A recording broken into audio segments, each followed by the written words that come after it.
my heart beating, 'cause you are the reason I'm losing my sleep. Please come back now. There goes my mind racing, and you are the reason that I'm still breathing. I'm hopeless now. I climb every mountain and swim every ocean just to be with you and fix what I've broken. Oh, 'cause I need you to see that you are the reason. Feels shaking, and you are the reason my heart keeps bleeding. I need you now. If I could turn back the clock, make sure the lights feel dark, spend every hour of every day keeping you safe, and climb every mountain and swim every ocean just to be with you and fix what I've broken. 'Cause I need you to see that you are the reason.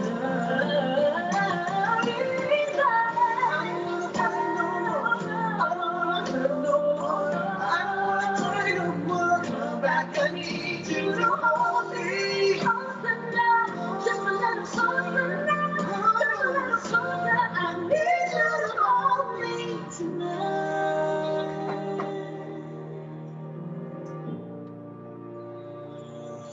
I climb every mountain and swim every ocean just to be with you.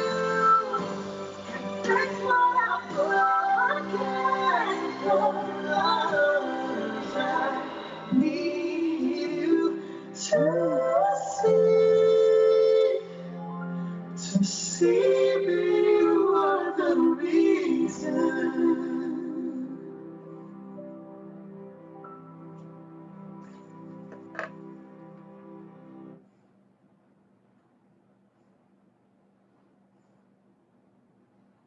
What a great duet by two famous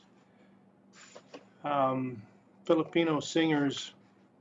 Just a wonderful song and a wonderful duet between those two beautiful people. So, at present, nobody has decided to join this group this morning at 10 o'clock. So we're going to go ahead. Today is the 9th of March, 2021, and we're entering into a new chapter, chapter 8, which, as I mentioned last week, is on adolescence and puberty. I just realized I don't have my light on. So, all right. Let us begin in the beginning.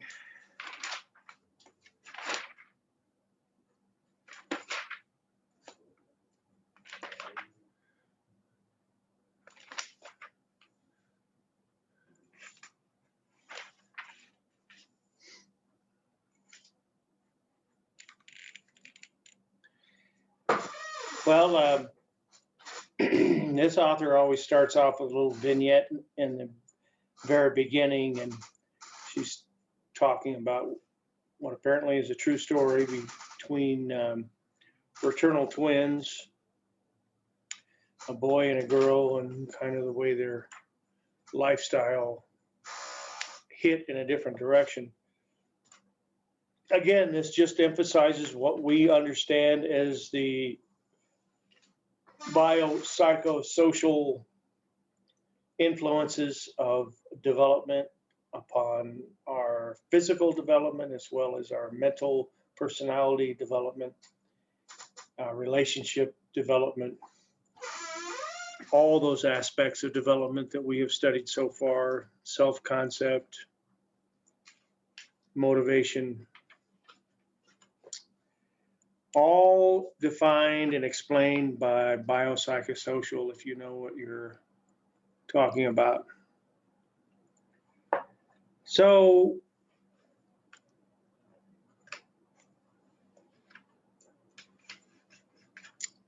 puberty starts really when you're about 9, 10 years old. And those of you who are going to hear this are going to say, oh, I don't think that's right. Well, it is, because the first signs of puberty are not visible from the outside. So the cues that you get that somebody is going through puberty are the secondary characteristics of puberty, not the first order changes of puberty. The first order are, of course, hormonal changes and certain growth and development with internal organs and pathways, which we don't see and we don't feel. So the indices of somebody going through puberty are the secondary characteristics. There's a great film, which I may try to pop up here so that you can see. It is on Blackboard, and it goes through the stages of development in a very entertaining way, kind of a cartoon presentation, but it's all accurate, and it's modernistic. It's really one of my favorite videos, I should say, to show in this class the whole semester. So secondary sex characteristics associated with puberty might spring to your mind, like adolescents growing hair under their armpits and pubic hair, and certain exterior sex organs, breast development, changes in size and of male penises and testicles, and these kinds of things. The very first clue that we see is actually a growth spurt. So if you happen to have your old 5th grade class pictures, especially if people are standing and not sitting, you can see that there is a wide variance in height in 5th grade generally, with the girls being taller, some girls being taller than all of the boys, and that's very typical. Girls hit the growth spurt quicker, faster, sooner, I guess is the best word, sooner than males do. And what you see is a growth in height because people's legs start growing, their arms start growing, and feet.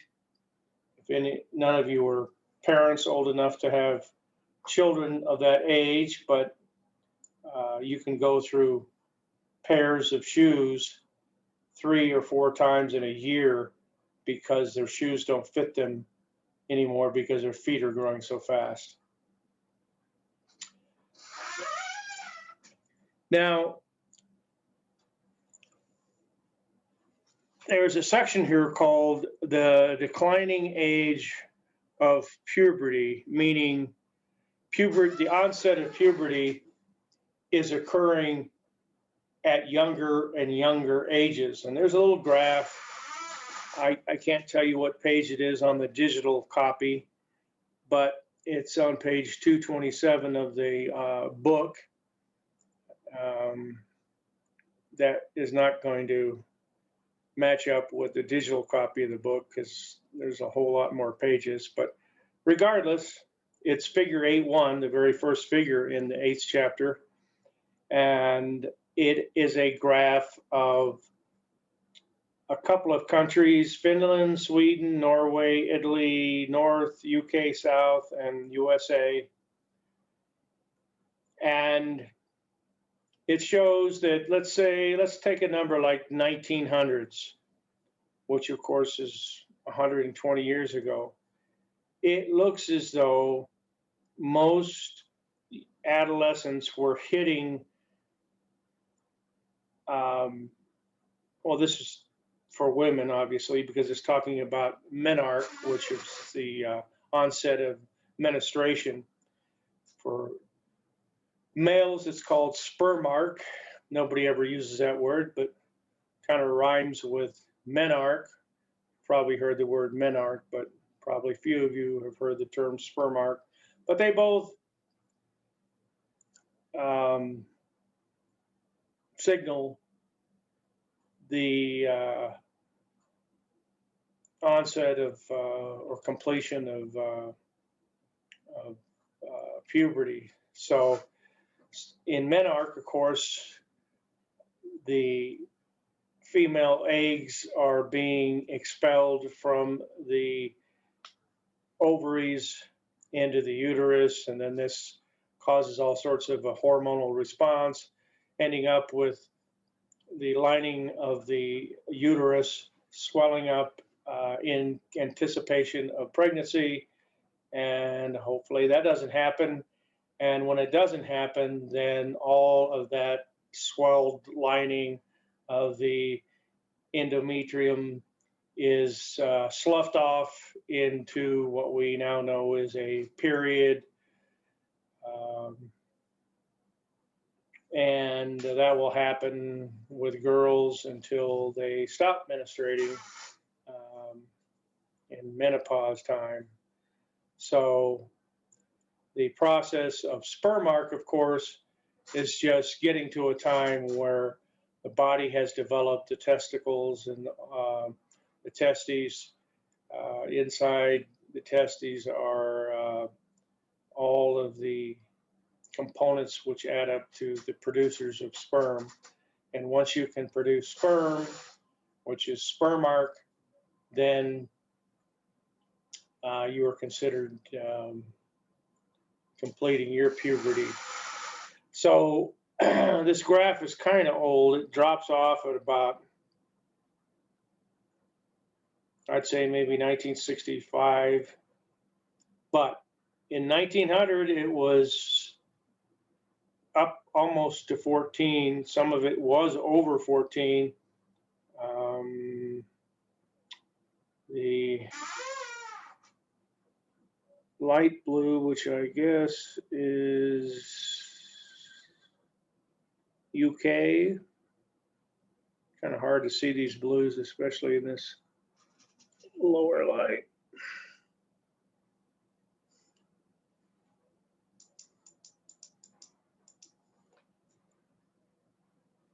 Now maybe Finland. Finland in the 1900s was way up in over 15 years old, whereas the light blue, which is USA, would have been more below, like 13 years old, 10 months, somewhere around there. And then in 1965, the onset of menarche in Finland, which was the oldest age back in the 1900s, has now caught up with almost everybody else.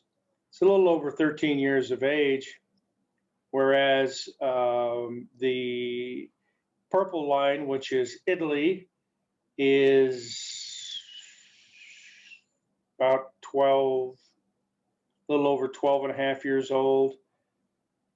It doesn't have the USA average, but it's going to be closer to 12. I can see that. So why are we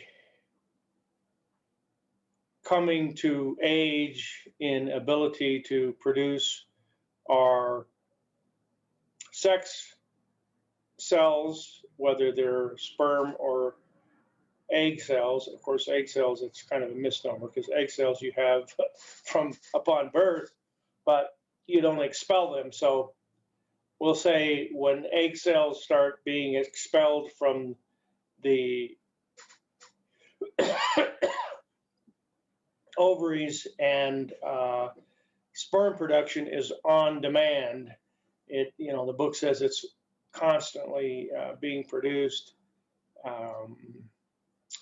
and that is true. And if it's if the young adolescent is expelling sperm through probably masturbation and not sexual, well, let's put it differently.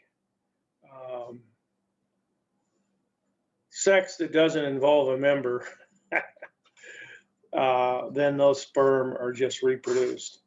In women, of course, females, they have a set number of eggs, and they don't produce them anymore since they obtain them pre-birth.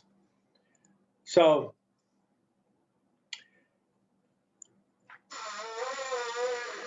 puberty is all about hormones. This graph that you're looking at is called the HPG axis. The H standing for hypothalamus, the P standing for the pituitary, and the G standing for your gonads, which of course in males are testes and in females are ovaries.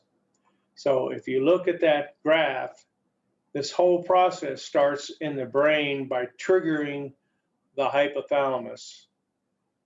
And the hormones that are depicted, the GnRH is the gonadotropin releasing hormone, which affects the pituitary, and the pituitary, which is also in the brain, kicks out LH, which is luteinizing hormone, and FSH, which is follicle stimulating hormone, and these act on the testes and the ovaries, which are the gonads. And of course, in the testes, it produces testosterone, and in the ovaries, it produces estrogen and progesterone. So there is a little graph of that on the same, well, not the same page, but it's on 229 in your book, and it explains that whole process. I have a little video on Blackboard explaining that. In addition to that, in your book, as well as in your written material for Chapter 8, is the Tanner scale. Dr. Tanner worked with adolescents, and he decided that there should be some kind of definition as to when adolescents are going through puberty and the secondary characteristics of puberty are visible. So one could have his scale, and if you're performing an examination or a medical workup, a medical history on an adolescent, then you can see what stage they are, 1, 2, 3, 4, 5, 5 stages of sexual development, anatomy, anatomical sexual development, so that you can see whether somebody, what range they are in. Now, as always, when we talk about human development, we're always talking about that it's a range. You can say most people it happens at 12 and a half or something, but that means for some people it's happening at 10 and other people it's happening at 14. There's always a big range, and that's normal. So when you say, oh, it's normal to get your period exactly when you're 11 years old, that's not true. Maybe that's the average, but average doesn't determine normality. Average determines when it happens for most people, but not all people. Like I said, some people it occurs earlier, some it occurs later. The book tells you that within the United States, the group of females that experience menarche earliest are African Americans. So there is probably some historical reasons that that is true, either based on a combination of things like genetic predisposition. All of this is puberty is controlled by the biological clock that you have, because when you're 6 years old and you're a female, you have eggs. You have eggs on day one. You have eggs, as I said, before you're even born. With males, you have testes, but you're not producing, for the most part, you're not producing any semen at age 6. So what makes the difference? And the difference, of course, is you have an internal clock that's ticking, and when your body's developing and gets to a certain stage, then you start going through puberty. Yes, there's always stories of somebody 8 years old having a kid, and these things do happen. They're rarities, and the reason you even hear about them is because they're so rare that they become newsworthy in some people's minds. Now, looking at this graph, I added in that these black lines, these black arrows, perform a negative feedback information loop. What is negative feedback? It is telling the hypothalamus, the gonads, through testosterone and estrogen and progesterone, are going and sending a message up into the hypothalamus as well as into the pituitary saying, hey guys, we got what we need, cut it off. Stop sending these hormones down through the system. We got what we need. And if we didn't have what we needed, then the negative feedback loop would not be employed yet. And so the production of testosterone or estrogen and progesterone would continue until we are at a homeostatic level, and then the system doesn't have to function the way it was in the beginning. So that's what that's all about. So getting back to that picture of your 5th grade class, if it's, especially if people are standing up, sitting down, you could sort of tell heights, but definitely standing up, you can see that there are probably some tall girls in there, as much as really 10 inches or so taller than any of the boys. And that can be problem causing.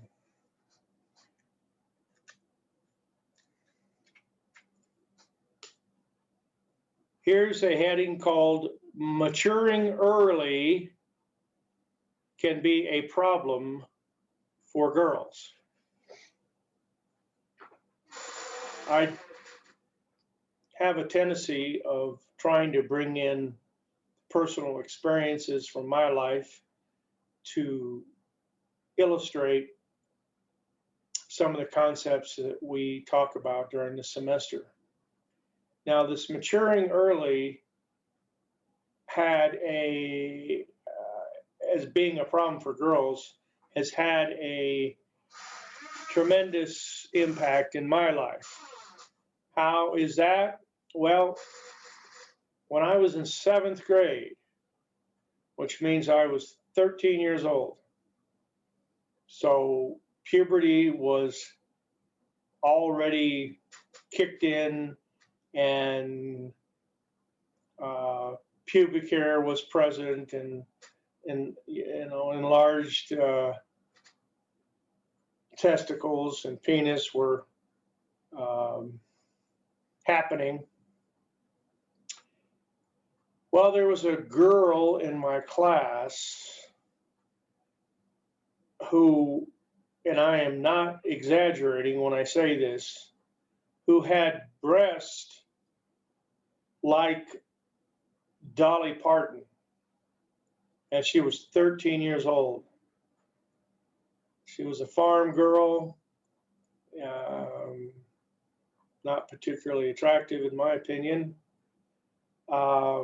Really nice girl who, surprise, on the bus, caught the eye of the high school boys because of her physical attributes.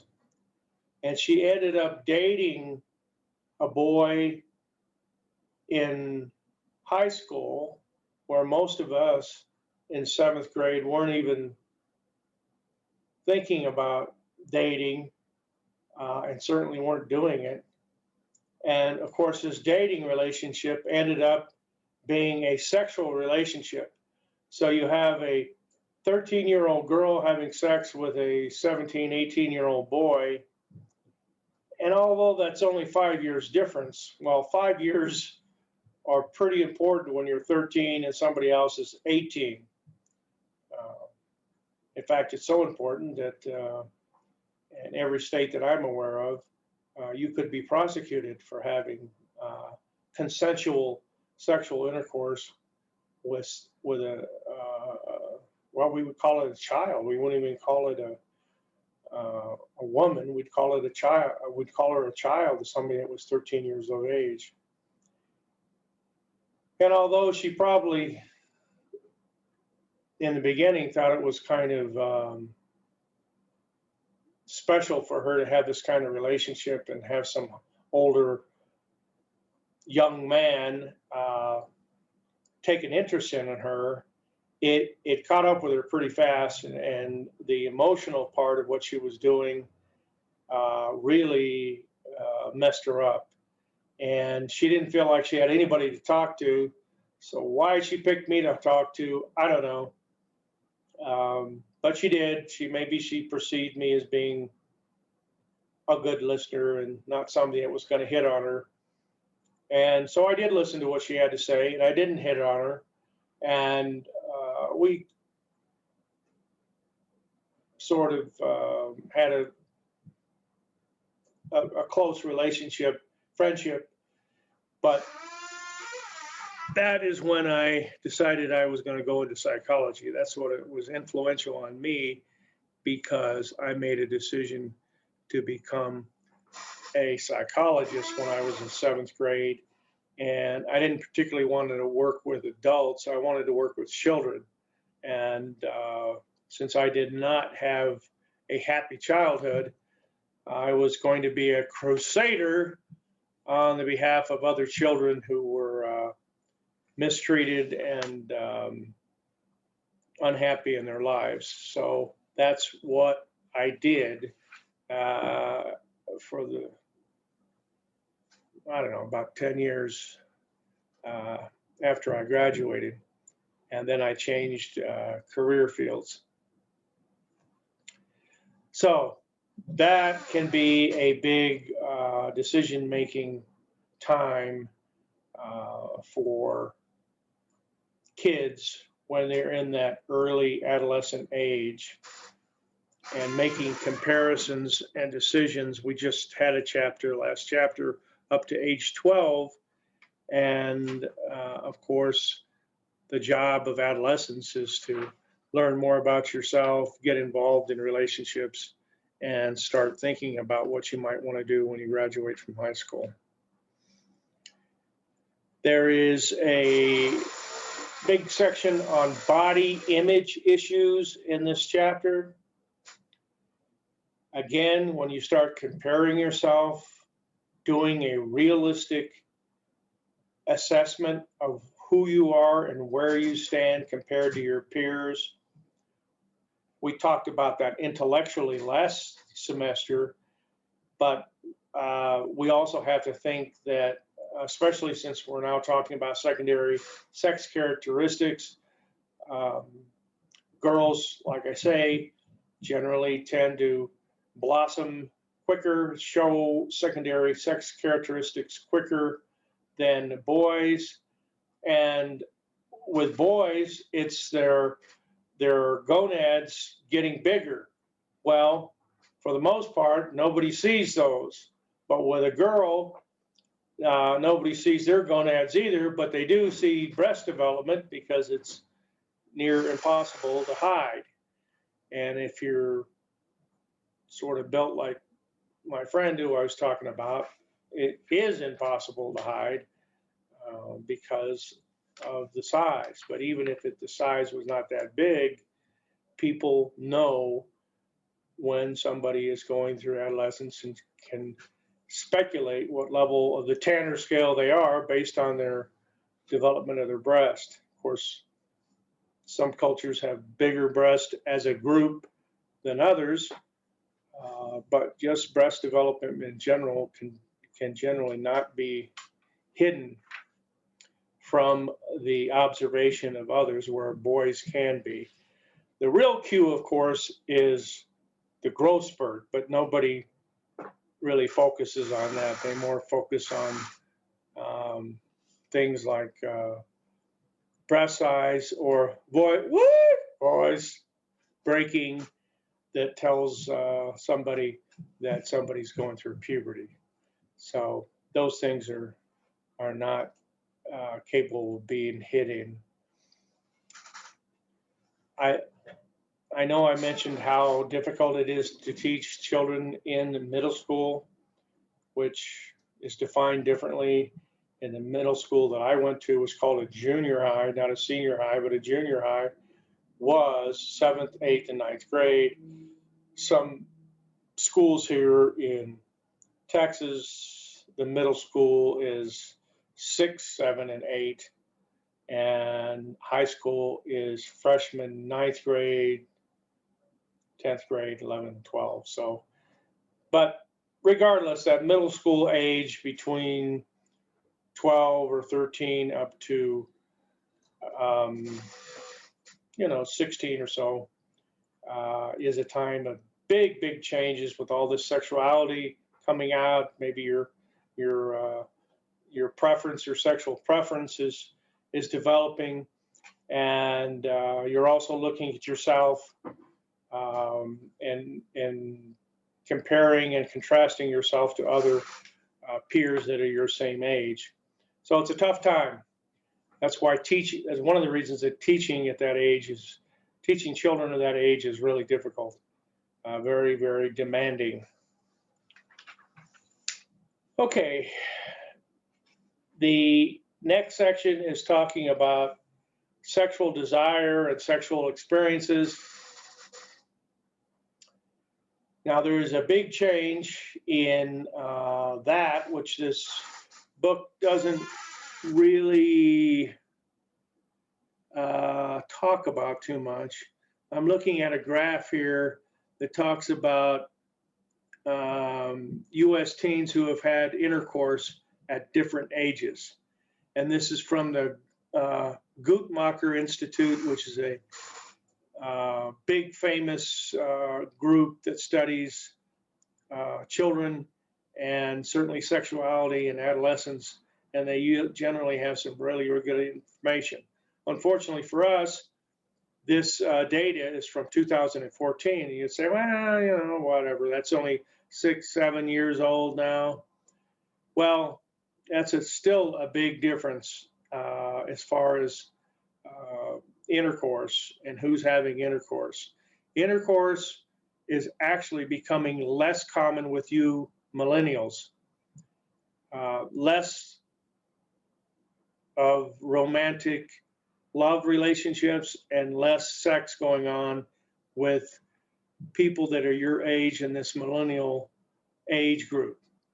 Now, most people will say, well, that's a good thing, because having sex at an earlier age and having children and when they were unexpected and unplanned for, and can be a real stress in your life and affect your schooling, and depending how your parents feel, it could be a really bad thing occurring. Or I think in this Southwest, families are a little more accepting of that and don't tend to kick you out the door just because you got pregnant when you were 15.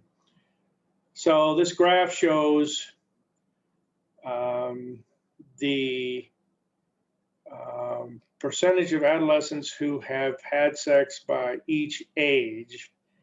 And it's a scale between 13-year-olds and 20-year-olds.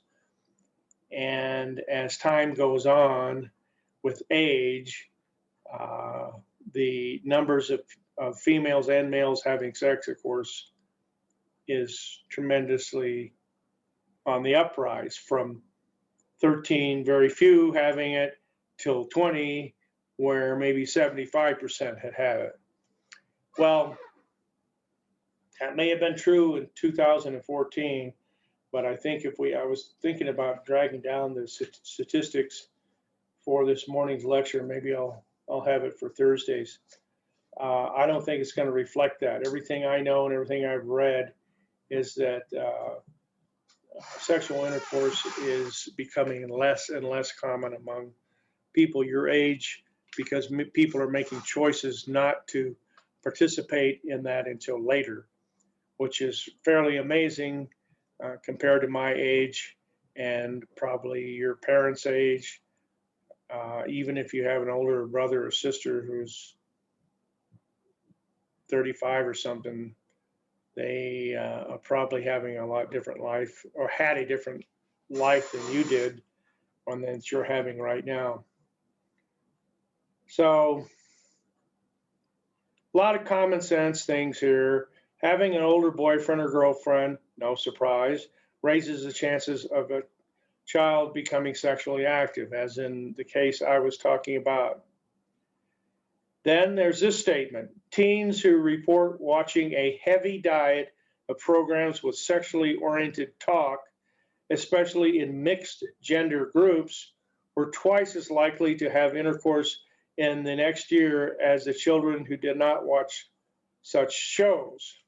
Well, again, is that a cause effect, or are they just simply causally related? Not cause and effect, but people who are interested in having sex are watching movies or programs which talk about sex, and then eventually they have sex.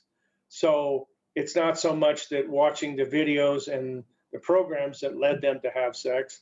They were predestined and interested in sexual issues, which led them to watching these videos. Same way with violence. Is it violent movies and violent video games that leads kids to be violent? Or is it kids who like violence are drawn to violent videos and games?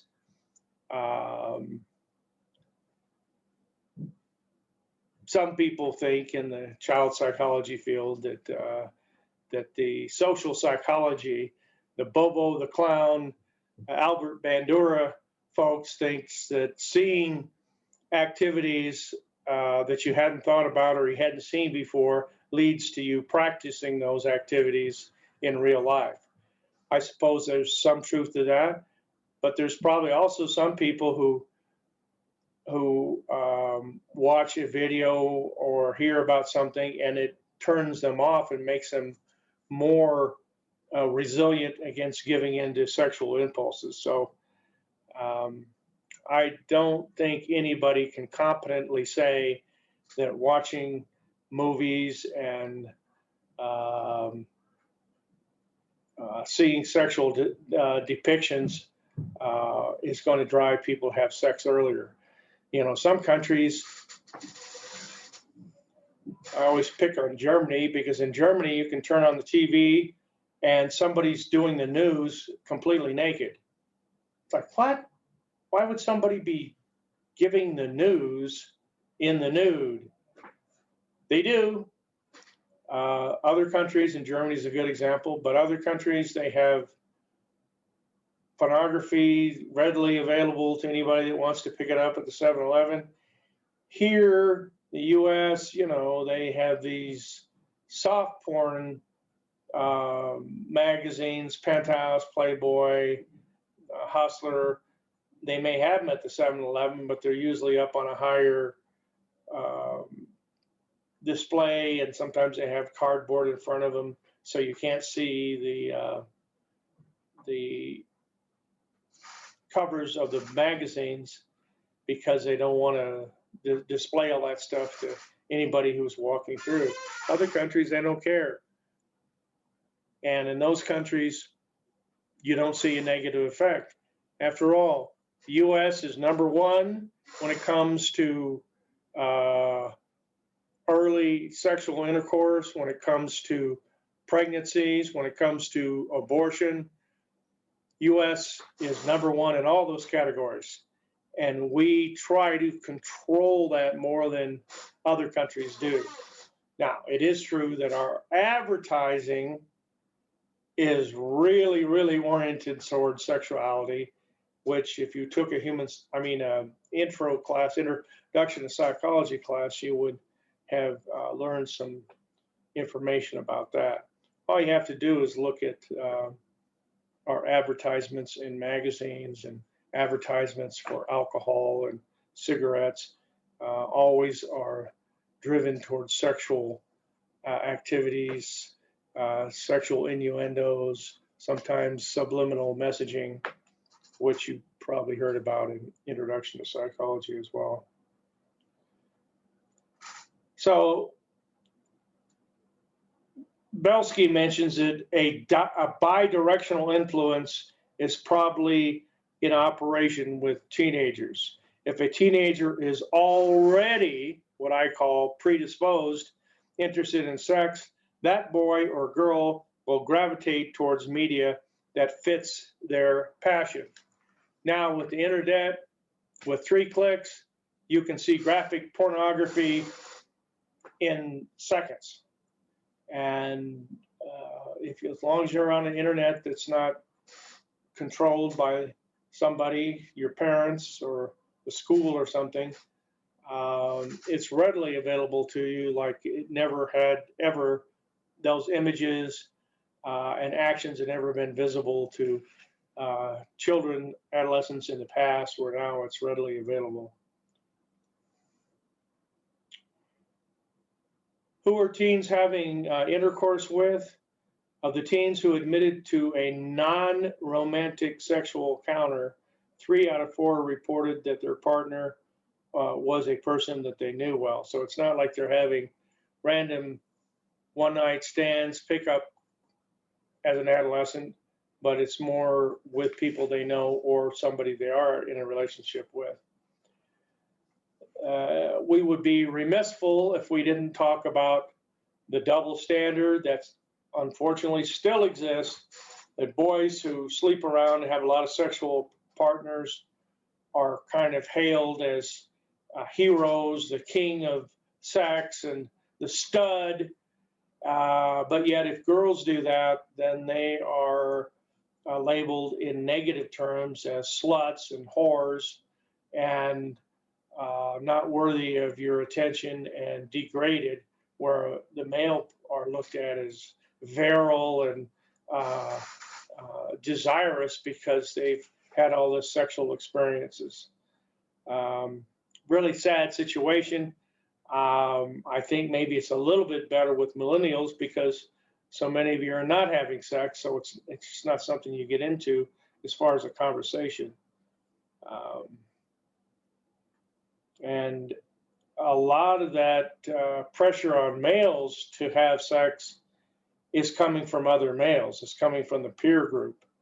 You know, did you get laid yet, or did you, did you bang that one, or whatever the deal is?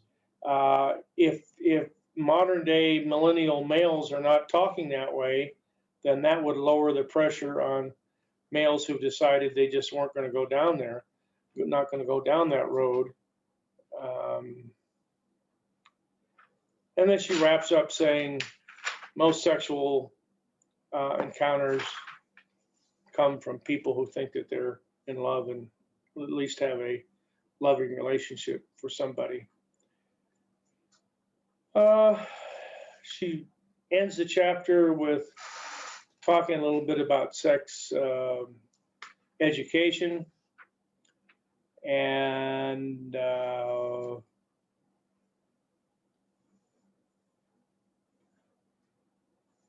generally at this age is when our peer influence has its peak and we are influenced by what our friends say and what our friends' experiences are. And sometimes we get our sexual education from our friends who say, oh, no, it's like this, or this is this, or, if you want this, you got to do this. And sometimes it's really, really bad information. Again, on the internet, there's so much information. Some of it's correct. Some of it's not. If you're interested in getting information, then stick to the more well-known sources like Mayo Clinic or some organization that, like the Guttmacher, I don't know, I'm sure they have some kind of information on their web page that's correct instead of, what somebody has improperly learned during some kind of experience. All right. Well, the study guide for chapter 8 is up, and I didn't post a lot of movies. I really would strongly urge you to watch the one on adolescent sexual development. Let me see what name I gave it.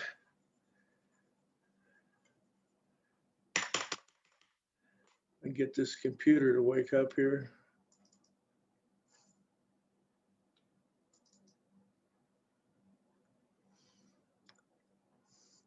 Well, I hope you're all doing fine. I know this chapter 7 exams got screwed up more than once, and I've given up trying to figure out why that stuff happens. I don't know. Sometimes it's my error, but my experience has been most of the time it is not. I can open an exam and then somehow it magically shuts itself off. And so some people get to take it and some people don't. And that's just a messed up situation. Okay, I'm looking under chapter 8 videos. And at present, I only have one. And I called it Excellent Video on Puberty. And it pops up and it's like a wheel. And you start on the right and it has a block and then it moves up and there's another block and then another block and then another block. And when you get on the left-hand side, I think when it's talking about males, there's a video and it pops up automatically. And then, of course, if you expand that picture, it's better. And it gets into it really quick. And it has a male and a female cartoon kind of character going through puberty right in front of your eyes. And it's talking about all the changes and stuff. And it's really, really good. Very, very entertaining. Whoever made that just did an excellent, excellent job. So I would really want you to see that video on puberty. Maybe maybe I should promise to put a test question or two directly off that video as an incentive for you to watch that video. It's not very long, it's very entertaining, and it's factually correct. All right, that is what I wanted to present for today's session.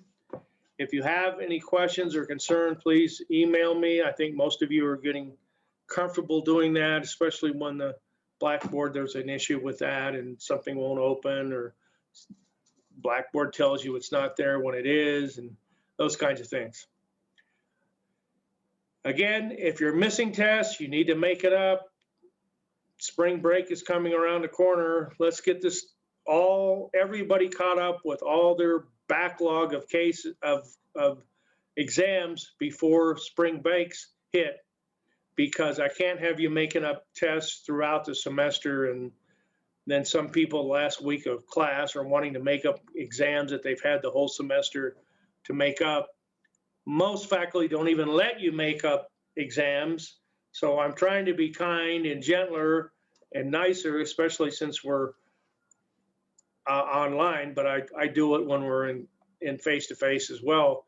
But there has to be a time where you just have to be caught up, or you're going to get a 0 on a test. And I'm telling you, a 0 on a test will wreck your grade point average pretty darn quick, because let's say you would normally make a 85 or something.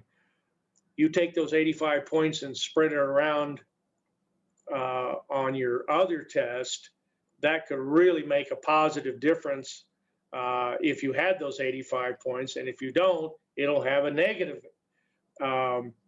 impact, because you're taking away points. So you may have a B and drop down to a C. So you don't want to do that. You want to make sure you have all of your tests taken.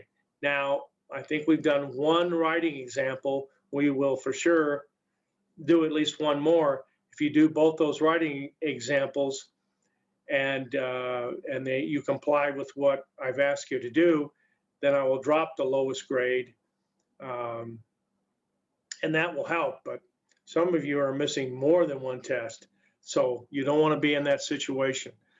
Text me, we can talk about it, we can work something out, but don't wait till the last minute, because I'm not going to be inclined or able to do that when it's nearing the end of the semester and pressure's on in all sorts of directions. So I hope some of you watch this on tape, since none of you had an opportunity or took the opportunity to watch it live this morning. So with that, have a great rest of the day, and I'll see you on Thursday.